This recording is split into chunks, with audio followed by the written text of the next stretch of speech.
에베소서 우리 세 번째 시간으로 오늘 나눕니다. 본문 말씀은 1장 3절에서 6절인데요. 성경 있으신 분들은 좀 찾아서 옆에 펴놓으시고 같이 보면서 말씀을 나누도록 하겠습니다. 에베소서 1장입니다. 찬송하리로다. 하나님 곧 우리 주 예수 그리스도의 아버지께서 그리스도 안에서 하늘에 속한 모든 신령한 복을 우리에게 주시되 곧 창세 전에 그리스도 안에서 우리를 택하사 우리로 사랑 안에서 그 앞에 거룩하고 흠이 없게 하시려고 그 기쁘신 뜻대로 우리를 예정하사 예수 그리스도로 말미암아 자기의 아들들이 되게 하셨으니 이는 그가 사랑하시는 자 안에서 거저 주시는 바 그의 은혜의 영광을 찬송하게 하려는 것이라. 아멘. 자, 여러분, 저희가 에베소서 말씀 계속 나누고 있습니다. 신년 들어서 이제 세 번째 시간이고요. 에베소서 1장 말씀을 나누고 있습니다. 에베소서는 여러분 알고 계시는 다른 서신서들 많이 있지 않습니까? 그죠? 바울이 각 교회와 지역에게 썼던 서신서들이 있는데 그 서신서들을 보면 각각 서신서마다의 특징이 조금씩은 있어요. 그 지역의 특성이라든지 아니면 그 교회에 보냈던 당시 그 교회의 상황이라든지 그런 어떤 특정한 상황들이 있어서 서신서마다의 어떤 특별한 점이 있는데요.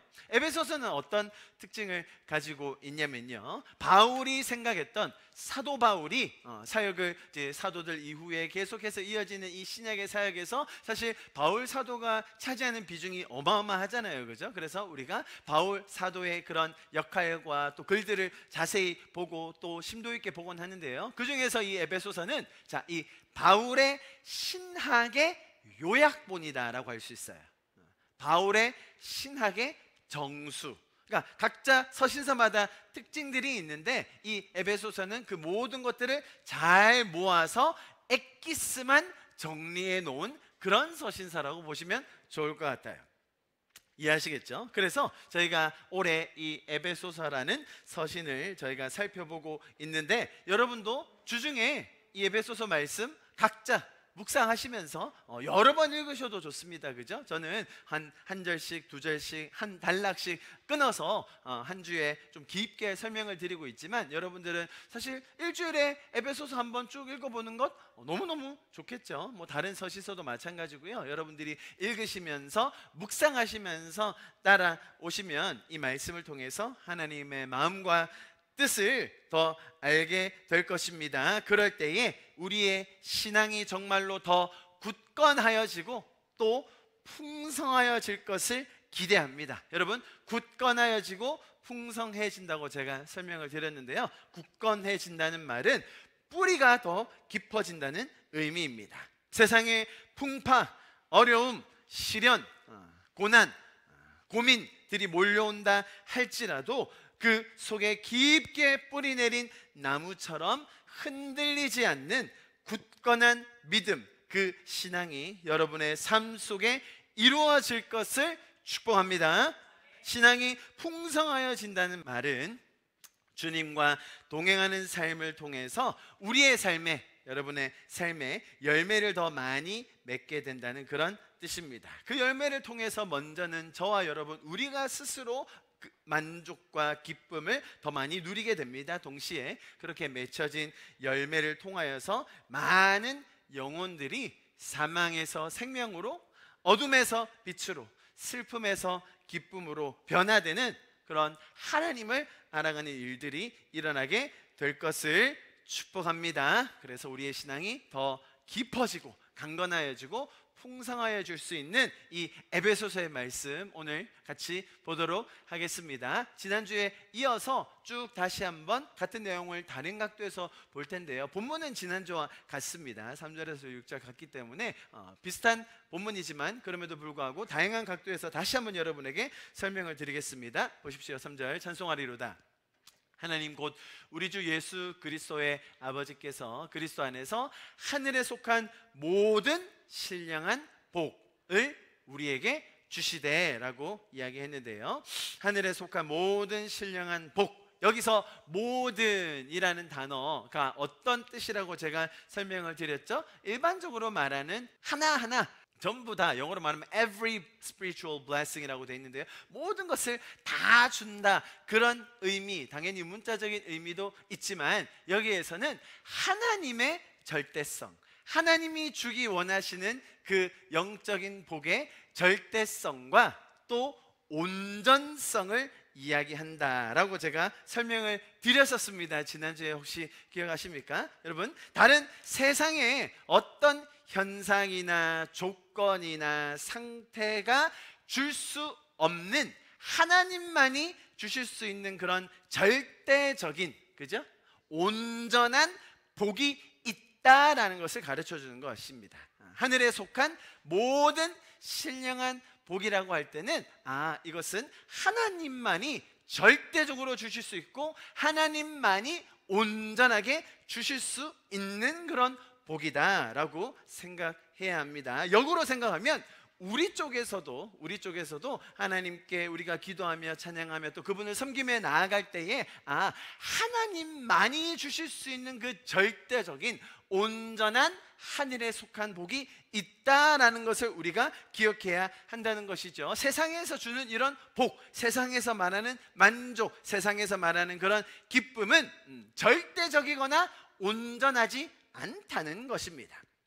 그죠? 그래서 세상에서 주는 그런 위로나 만족이나 기쁨 등은 항상 그 뒤에 공허감 혹은 불안감을 생기게 한다는 것이죠. 그래서 여러분, 하나님께서 우리를 부르신 그 자리, 또 하나님께서 우리 자신을 만드신 그 모습, 그리고 하나님이 주신 그 사명의 자리에서 이 하나님께서만 주실 수 있는 모든 신령한 복, 그죠? 절대적인 온전한 그 복을 통해서 더 깊게 뿌리 내리고 풍성히 열매 맺어가는, 정말 하나님과의 그런 스토리가 쌓여가는 2023년이 될 수 있기를 축복합니다. 할렐루야. 자, 3절 봤고요. 4절과 5절, 여기서 어떤 것들이 중요하다고 말씀드렸죠? 지난주에 4절에 보시면 택했다라고 되어 있고 또 5절에 보시면 예정하셨다라고 이야기했습니다. 4절 보십시오. 곧 창세 전에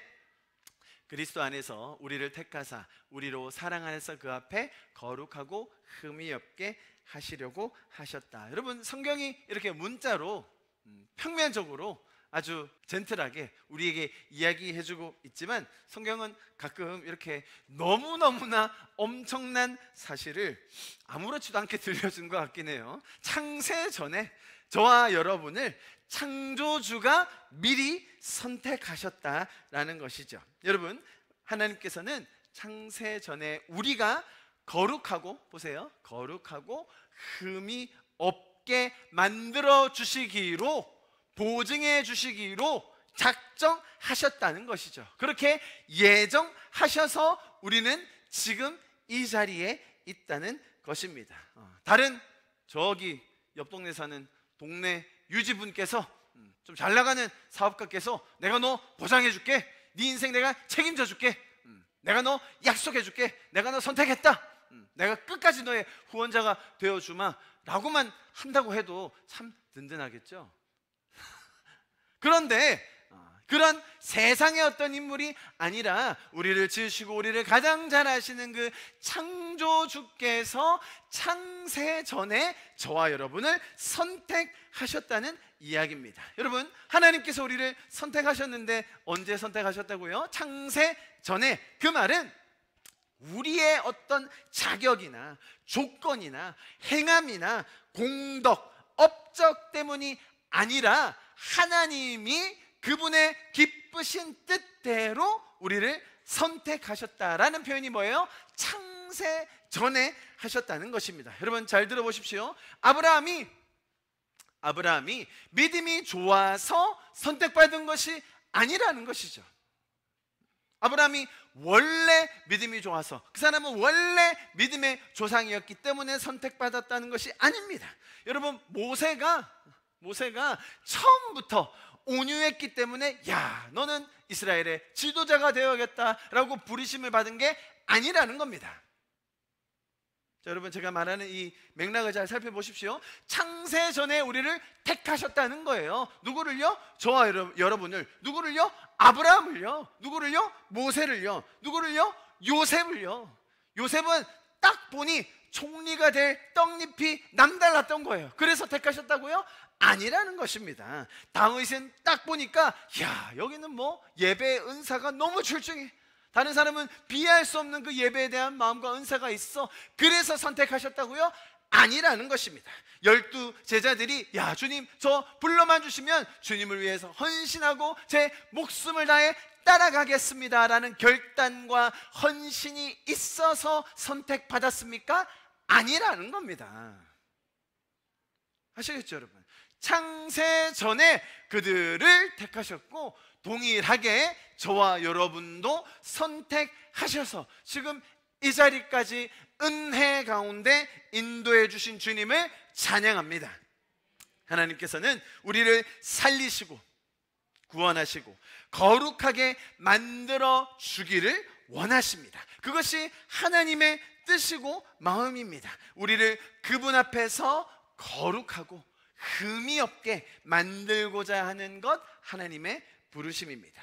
처음부터 우리가 자격이 되어서 그렇게 일하여 주시는 것이 아닙니다. 오히려 우리는 하나님께서 주신 이 자유, 그죠? 하나님을 떠날 수도 있었고 하나님을 섬기지 않아도 되는 그 자유의 유혹 속에서 넘어지고 실패하여 내가 하나님이 되겠노라고, 내가 내 마음대로 해보겠노라고, 내가 알아서 해결하겠다고 하는 그런 오만과 교만에 빠져서 죄의 노예로 살고 있었습니다. 제가 지난주에 이 그림을 보여드렸었는데요, 기억하시죠? 죄의 저주가 있습니다. 우리는 그것을 해결하려고 하죠. 그런데 우리가 해결하려고 하는 그 방식 자체가 또 다른 죄의 원인이 되어버려요. 우리는 이 굴레 속에서 계속 사는 거예요. 내가 해결하려고 하고 내가 하나님이 되어서 내가 스스로 그것들을 해결하고 막아보려고 하지만 그 방법 자체가 또 다른 죄의 문을 열어주고 또 다른 유혹의 문을 열어서 결국 나는 이 사슬, 죄의 사슬, 저주의 사슬, 죄의 노예의 굴레 안에 살고 있었다는 것입니다. 자, 그랬던 우리를 구원해 주셔서 하나님 아들을 삼아 주셨다라는 것이 오늘 본문의 이야기입니다. 그래서 이제는 이 죄의 사슬에서 벗어나 하나님을 찬양할 수 있는 그 은혜의 영광을 찬송할 수 있는 자들로 하나님께서 우리를 세워주셨습니다. 그래서 우리가 올해 2023년도 정말 이 죄의 사슬에서 벗어난 그 은혜의 영광을 더 찬양하고 누리며 나누는 올해 우리 부산하나교회 가족들이 될 수 있기를 축복합니다. 자, 제가 지금 지난주 복습 쭉 하면서 또 새로운 내용으로 여러분에게 전달하고 있죠. 자, 그러면 좀 더 다양한 내용을 나눠볼 텐데요, 오늘 5절을 좀 같이 보면 좋겠습니다. 우리 같이 한번 읽어볼까요? 5절 다시요. 시작. 그 기쁘신 뜻대로 우리를 예정하사 예수 그리스도로 말미암아 자기의 아들들이 되게 하셨으니. 자, 여기 딸들도 많이 계신데요, 또 여기서 속상해하지 마시고 제가 설명드렸죠. 그리스도의 신부라고 할 때는 또 이제 많은 형제님들이 마음 어려워하시지만 또 이럴 때에서는 자녀들이다라고 기억해 주시면 됩니다. 자, 보세요. 우리를 그리스도로 말미암아 누구의 자녀가 되게 하셨다고요? 하나님의 자녀가 되게 하셨습니다. 지금 영어로 보시면 아시겠지만 보세요. He predestined us to be adopted라고 되어 있어요. 여기서 입양이라는 단어를 쓰는 거예요. As his sons through Jesus Christ in accordance with his pleasure and will 이라고 되어 있습니다. 한글 성경에도 다른 번역본에 보면 이렇게 나와 있습니다. 하나님은 그분의 기뻐하시는 뜻을 따라 우리를 예정하셔서 예수 그리스도로 말미암아 하나님의 양자가 되게 하셨다라고 설명이 되어 있습니다. 자, 여기서 말하는 아들을 삼으셨다, 양자가 되게 하셨다라는 이 단어는 법정 용어로서 양자 삼음이라는 의미를 가지고 있습니다. 당시 로마 법 하에서 양자로 입양을 되면요, 어떤 결과가 따라오냐면 첫 번째, 과거에 내가 가지고 있었던 모든 빚을 탕감받습니다. 할렐루야. 어디 입양되면 딱 좋겠죠? 내가 이전에 가지고 있었던 과거 전과라든지 빚이라든지 내가 남들에게 밝히지 못했던 천한 배경, 과거, 혹은 과거에 가지고 있었던 수치스러운 일들, 모든 것들에서 벗어나게 된다는 거예요. 새 가족의 일원으로서 완전히 새로운 삶을 살 수 있게 되는 것, 그게 양자됨입니다.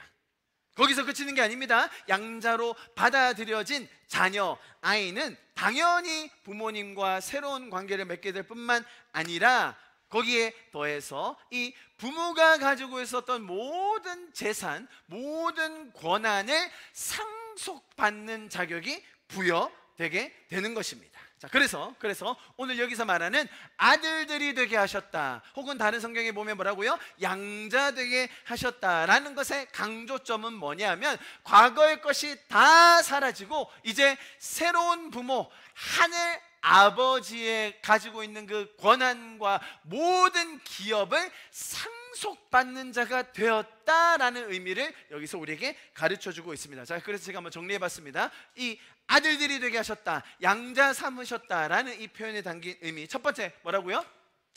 과거를 청산할 뿐만 아니라 하나님의 가족이 되어 함께하는 삶을 우리에게 가르쳐주고 있습니다. 로마서 8장 15절 말씀, 우리 많이 읽어본 말씀인데요, 우리 한번 큰 소리로 읽으면서 선포해보면 좋겠습니다. 시작. 너희는 다시 무서워하는 종의 영을 받지 아니하고 양자의 영을 받았으므로 우리가 아빠 아버지라고 부르짖느니라. 제가 말씀드렸죠, 히브리 문화에서는 어떻게 한다고요? 자기가 낳은 아들보다, 자기가 직접 낳은 아들보다 입양한 자식에 대한 그 이 attachment, 서로 연결이 훨씬 강해요. 왜죠? 아니, 자기 몸으로 낳는 자식은 계획하지 않고 나올 수도 있고, 미리 예상하지 않았는데 생겼을 수도 있고, 뭐 그랬을 수도 있잖아요, 자기 친자식. 그런데 양자는 뭐예요? 내가 나중에 한참 뒤에 엄청난 심사숙고 끝에 많은 생각을 하고 나서 의지를 들여서 결정한 것이거든요. 그래서 친자식은 우리나라 말로 하면 뭐라고 하죠? 호적에서 파버릴 수 있죠. 너 이제 내 자식 하지 마 하고 그렇게 할 수 있는 표현들이 있잖아요. 그러나 양자는 그런 것도 안 되는 거예요, 여러분. 한번 양자로 삼았다 그러면 이걸 끊을 수 있는 방법이 없다는 겁니다.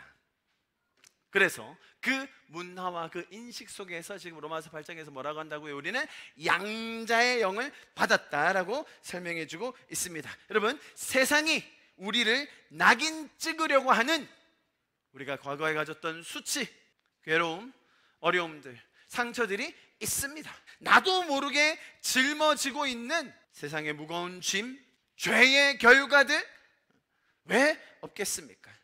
그것들 때문에 제가 아까 보여드렸던 그 서클처럼 세상의 종, 죄의 노예로 그 죄의 굴레 안에서 살아가는 자들이 너무너무나 많은 것이 이 세상입니다. 여러분, 우리의 삶의 순간순간마다 우리가 이 종의 영을 가지고 살고 있는지, 양자의 영, 자녀의 영을 가지고 살고 있는지 우리가 정말 깊게 깨달을 수 있기를 축복합니다. 하나님이 우리의 아버지시라는 그 참 부모라는 안정감과 평안을 누리고 살 수 있는 저와 여러분 될 수 있기를 축복합니다. 그러면 뭐라고요? 이렇게 무서워하는, 두려워하는, 불안해하는, 그게 세상이 주는 영이라는 거죠. 그게 세상이 주는 감정이고, 그게 세상이 우리를 속박하려고 하는 영이라는 거예요. 무서워하게 하고 두려워하게 하고 불안하게 만드는 영이라는 겁니다. 그게 아니라 이제 우리는 양자의 영을 받아서, 자, 우리가 하나님을 뭐라고 부른다고요? 여기서 뭐라고요? 시작. 아빠 아버지. 아빠 아버지. 자, 하나님이 우리의 아빠 아버지 되신다는 사실, 그분이 우리를 양자로 삼으셔서 우리를 입양하셨다는 그 사실, 이 영적인 계시, 구원의 기쁜 소식, 나의 과거가 모두 청산되고 다 해결되어졌고 죄의 값이 지불되었으며 이제 나를 처음부터 먼저 찾아오셔서 끝까지 사랑하시는 그 하나님 아버지의 사랑 안에서 그분을 아빠 아버지라고 부를 수 있는 그 양자됨의 권리, 그 하나님께서 보증해 주신 정체성 안에 우리가 더 깊게 뿌리 내릴 수 있기를 축복합니다. 할렐루야. 자, 첫 번째 뭐라고요? 지금 제가 우리가 하나님께서 우리를 아들들로, 자녀로, 양자로 삼아 주셨다라는 것의 의미, 첫 번째, 과거가 청산되어 졌고 이제 하나님의 가족, 양자로서 아빠, 아버지라고 부를 수 있는 그런 삶이 가능해졌다라고 설명드렸습니다. 두 번째는 아까 설명드렸듯이 양자로서의 상속받을 권리가 생겼다는 것입니다. 지금 당장 우리가 이 땅을 살면서 하나님의 자녀로 살아갈 수 있는 그 정체성뿐만 아니라 앞으로 상속이라는 것은 앞으로 일어날 일이잖아요. 상속이라는 것은 그분이 가지고 있는 모든 것을 나도 함께 받게 된다, 누리게 된다, 이제 그런 보증과 기대가 있는 거잖아요. 자, 그런데 여기서 뭐라고요? 하나님의 모든 것을 상속받게 된다는 것입니다.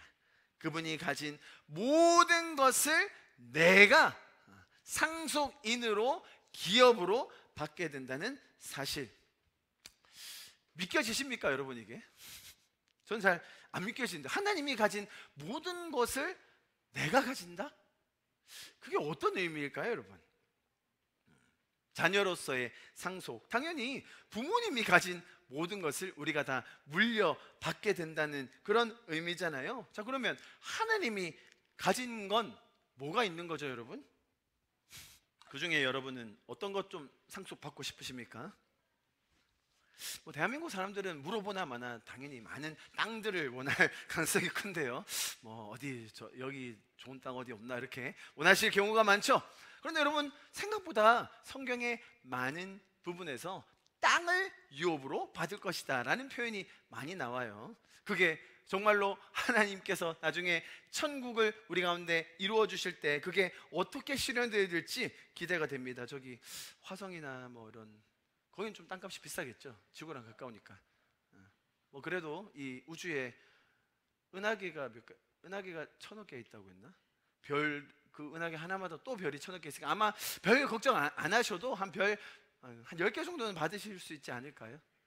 할렐루야. 우리나라 사람 워낙 땅을 좋아하니까. 제가 작년 말에 천국에 대해서 2주에 걸쳐서 아주 자세하게 설명드렸지 않습니까? 사실 그것들과 연결되는 부분이에요. 하나님이 가진 모든 것들을 우리가 다 기업으로 받게 된다. 자, 여러분, 그러면 지금 우리의 삶에서 어떤 적용이 나오느냐면, 사실 우리가 지금 가지고 있는 한계, 또 삶을 살다 보면 느껴지는 궁핍함들, 당장 내 눈앞에 펼쳐지는 그런 몇 날 며칠, 아니면 몇 년 앞에 있을 경제적인, 혹은 젊은이들은 나의 진로에 대한 그런 걱정, 여러분, 이런 것들이 사실은 얼마나 근시안적인 고민인지 우리가 깨달을 수 있다는 거예요. 하나님께서는, 여러분 잘 들어보십시오, 이 땅에 우리가 육신을 가지고 사는 짧은 이 세월들, 80년, 100년, 120년, 여러분 그 기간 동안에 우리에게 주기 원하시는 그런 평강과 기쁨과 만족 굉장히 중요합니다. 자, 그런데 우리의 짧은 인생 뒤에 또한 펼쳐질 영원한 하나님 관계에서 누리게 될 하나님의 모든 것을 양자로서 상속받는 이 비밀을 우리의 지금의 삶에서부터 누릴 수 있고, 그것을 통하여서 우리가 이 땅에서의 삶에 대한 태도가 달라질 수 있다는 것입니다. 우리 젊은이들이, 여러분, 정말로 내가 하나님의 모든 것을 양자로 상속받는다라는 좀 그런 배짱이 있었으면 좋겠습니다. 부담스럽죠, 그렇게 세게 얘기하니까, 그죠? 좀 배짱 있게, 그죠?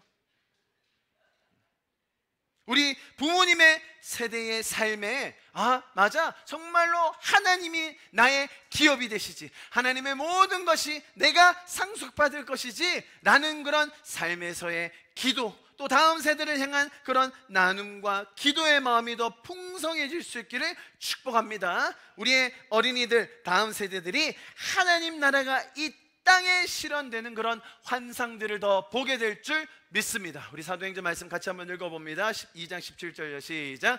하나님이 말씀하시기를 말세에 내가 내 영을 모든 육체에게 부어주리니 너희 자녀들은 예언할 것이요 너희 젊은이들은 환상을 보고 너희 늙은이들은 꿈을 꾸리라. 자녀들은 예언한다는 말이 무슨 말이겠습니까? 하나님의 나라, 하나님의 실제적인 그 하나님의 나라의 통치를 그들이 입으로 선포하게 된다는 것입니다. 그들이 그렇게 예언하는 말씀을 풀어내게 될 줄 믿습니다. 젊은이들이 환상을 보는 거예요. 이들은 실제로 자신의 삶의 영역에서 환상이 뭡니까? 비전이잖아요. 하나님이 주신 그 비전, 하나님이 이루어 하실 그 나라를 실제로 보고 행할 젊은이들이 일어날 것입니다.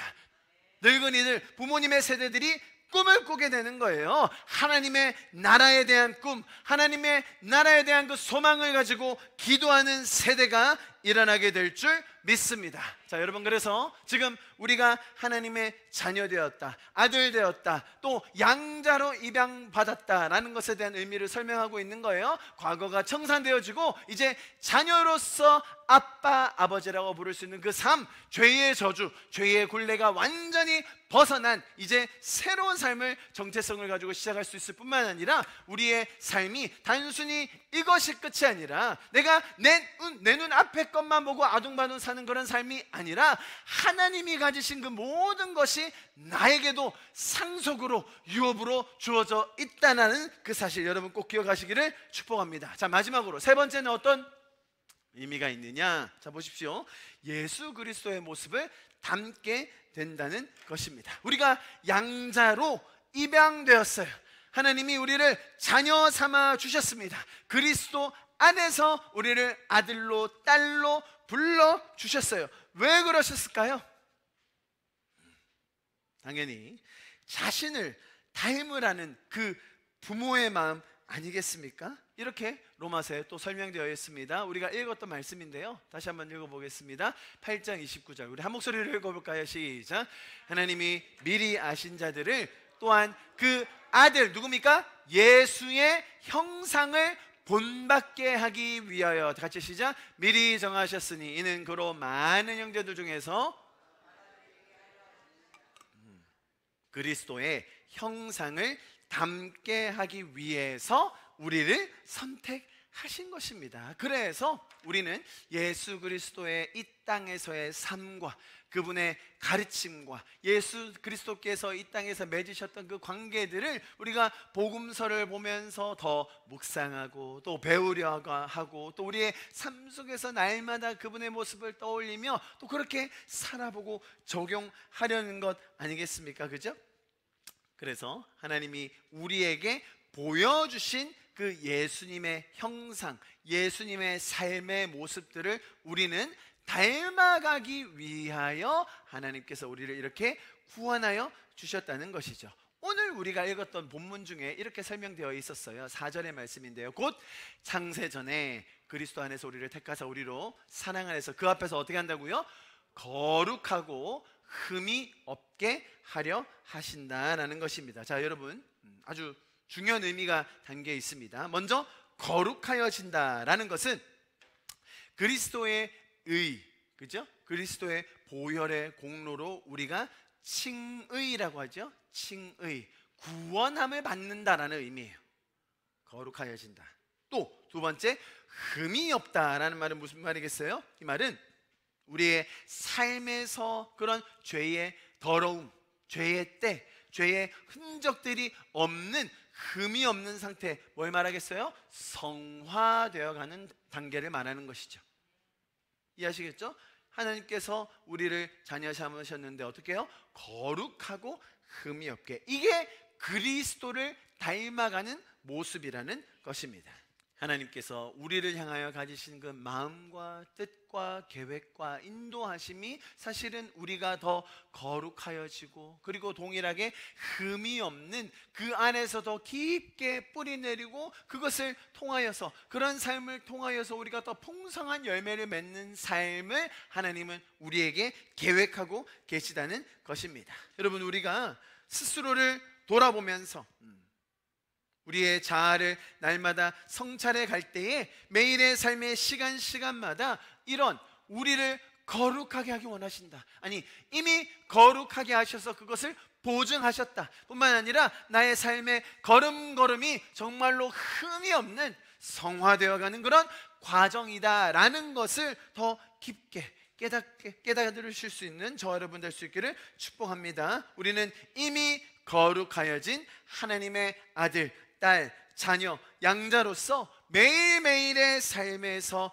흠이 없이 살 수 있도록 그렇게 인도해 주시는 성령님의 동행, 그것이 가능한 성도가 된 것입니다. 여러분, 2023년도의 나날들이 이런 성령님의 인도하심으로 가득 찰 수 있기를 축복합니다. 자, 여러분 보세요. 거룩하고 또 흠이 없는 자로 불러주셨다고 했는데요, 히브리서 말씀에 보면 이런 표현이 있습니다. 9장 14절 보시면 하물며 영원하신 성령으로 말미암아 흠없는 자기를 하나님께 드린 그리스도의 피가 어찌 너희 양심을 죽은 행실에서 깨끗하게 하고 살아계신 하나님을 섬기게 하지 못하겠느냐. 제가 이 문장을 읽었는데 이해가 전혀 안 되더라고요. 그래서 다른 번역을 보니까 이렇게 쉽게 나와 있어요. 새 번역에 보면 이렇게 나와 있습니다. 이거 14절 같이 한번 읽어볼까요? 시작.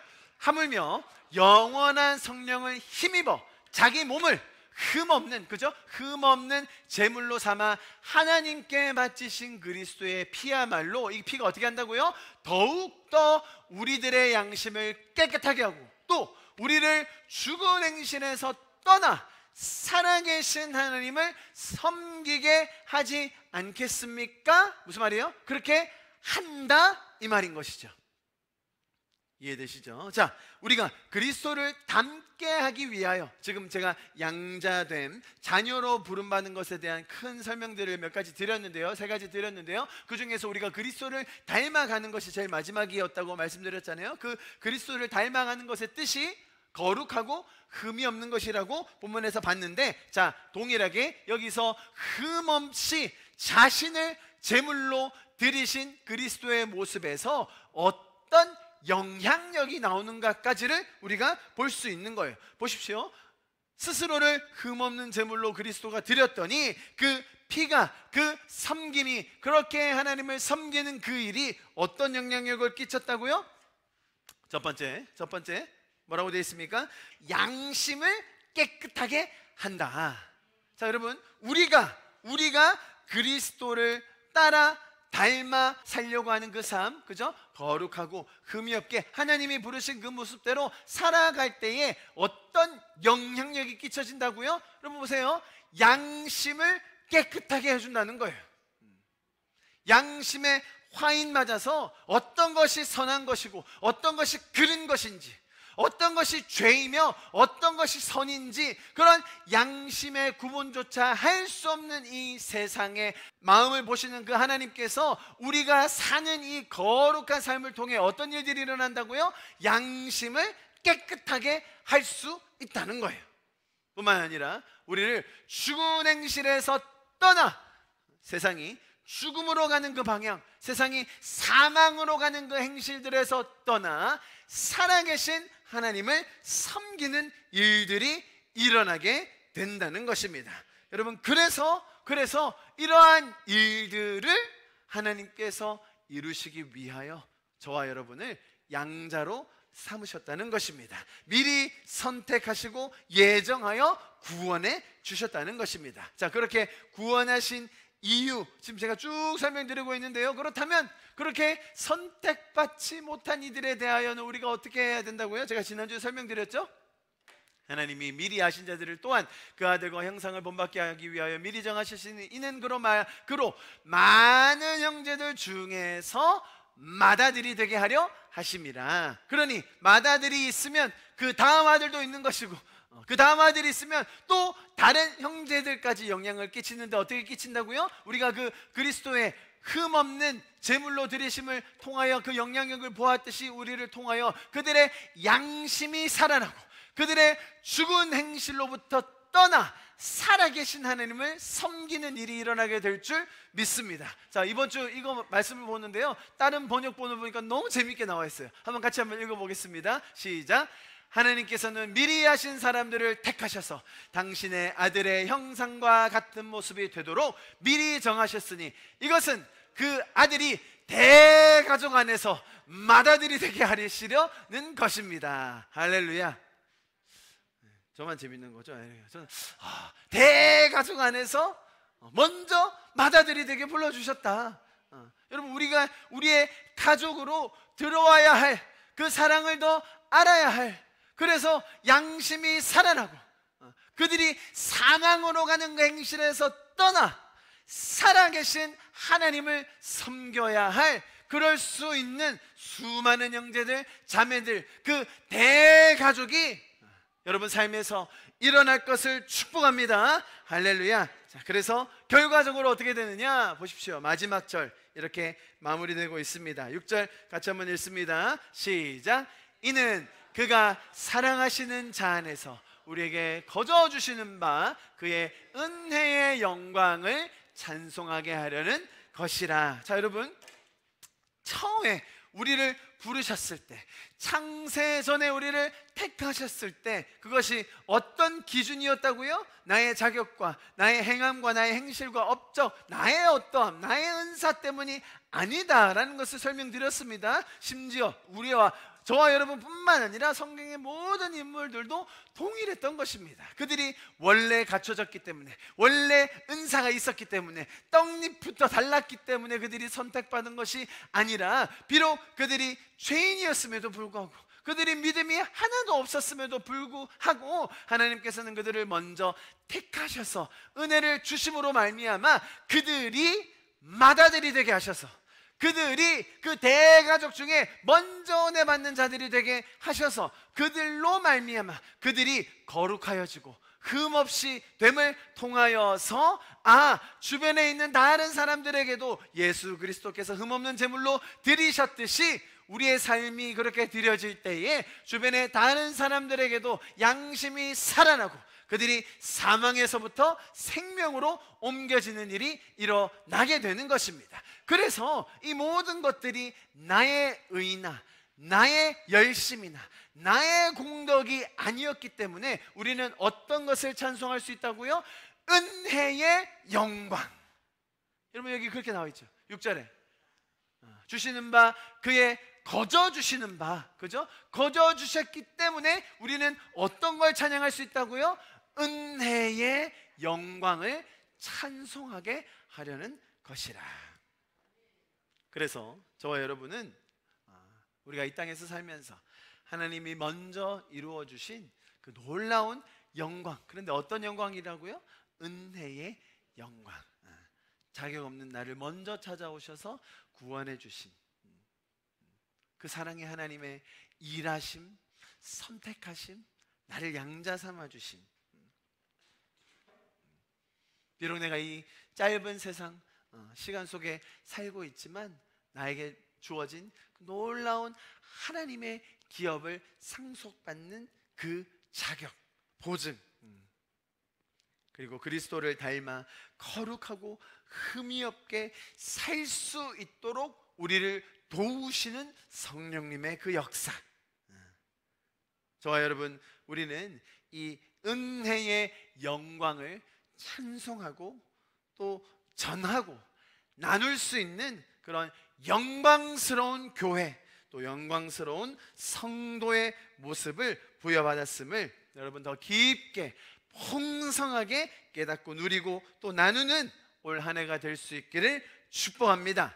할렐루야. 정말 주님께서 여러분 삶의 모습마다 걸음마다 이 놀라운 진리, 계시들을 더 깨닫게 해주셔서 정말 우리가 은혜의 영광을 더 정말 진정으로 풍성하게 찬송할 수 있는 저와 여러분, 우리 교회가 될 수 있기를 간절히 기도합니다. 할렐루야. 하나님은 너를 만드신 분, 너를 가장 많이 알고 계시며, 하나님은 너를 만드신 분, 너를 가장 깊이 기뻐하신단다. 하나님은 너를 지키신 분, 너를 절대 포기하지 않으며, 하나님은 너를 지키신 분, 너를 쉬지 않고 지켜보신단다. 그의 생각 셀 수 없고, 그의 자비 무궁하며,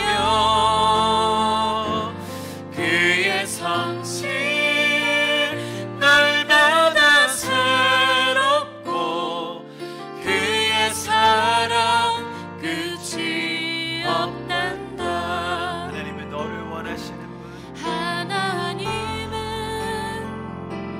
너를 원하시는 분, 이 세상 그 무엇 그 누구보다 하나님은 너를 원하시는 분, 너와 같이 있고 싶어 하신단다. 하나님은 너를 인도하는 분, 광야에서도 폭풍 중에도 하나님은 너를 인도하는 분, 푸른 초장으로 다시 한번 믿음으로 고백합시다. 인도하신단다. 하나님은 너를 인도하는 분, 하나님은 너를 인도하는 분, 광야에서도 폭풍 중에도 하나님은 너를 인도하는 분, 푸른 초장으로 인도하신단다. 그의 생각 셀 수 없고, 그의 자비 무궁하며, 그의 성실 날마다 새롭고, 그의 사랑 끝이 없단다. 그의 생각 셀 수 없고, 그의 자비 무궁하며, 그의 성실 날마다 새롭고, 그의 사랑 끝이 없단다. 그의 사랑 끝이 없단다. 그의 사랑 끝이 없단다. 그의 사랑 끝이 없단다. 예주님, 2023년도가 비록 우리가 계획한 대로 진행되지 않고, 비록 내가 뜻한 방향대로 가지 않을 그런 순간에도 주님, 주님의 그 성실하심과 주님의 그 신실하심, 사랑하심, 끝없는 그 인도하심과 공급하심 속에서 주님, 주님의 마음과 뜻을 더 깊게 풍성하게 깨달아가는 올 한 해가 되기를 간절히 소망합니다. 주님, 이 시간 기도하는 것은 하나님만이 주실 수 있는 그 절대적이고 온전하신 하늘에 속한 모든 신령한 복들이 주님 내 삶에 더 풍성하게 열매 맺게 하여 주시옵소서. 주님, 나의 삶에 약속하여 주신 그 양자됨의 그 놀라운 약속과 보증들, 주님 오늘 이 시간 우리가 말씀 가운데 더 깨달았사오니 하나님, 내 삶의 걸음걸음들마다, 선택들마다 정말 나를 압도하시는 그 하나님의 놀라운 성령님의 인도하심을 우리가 더 경험하게 하여 주시옵소서. 지금은 우리 주 예수 그리스도의 그 놀라우신 은혜와 하나님 아버지의 무한하신 그 끝이 없으신 사랑하심과 성령님의 정확하고 홍성한 그 교통하심, 인도하심, 감동하심의 그 역사가 지금 이 시간 양자됨의 그 놀라운 계시가 더 깊고 풍성하게 풀어지기를 원하는 우리 성도들 한 분 한 분의 마음속에, 가정과 삶의 터전과 학업과 그들의 관계 속에 지금부터 영원히 함께 하시기를 간절히 축원하며 기도합나이다. 아멘.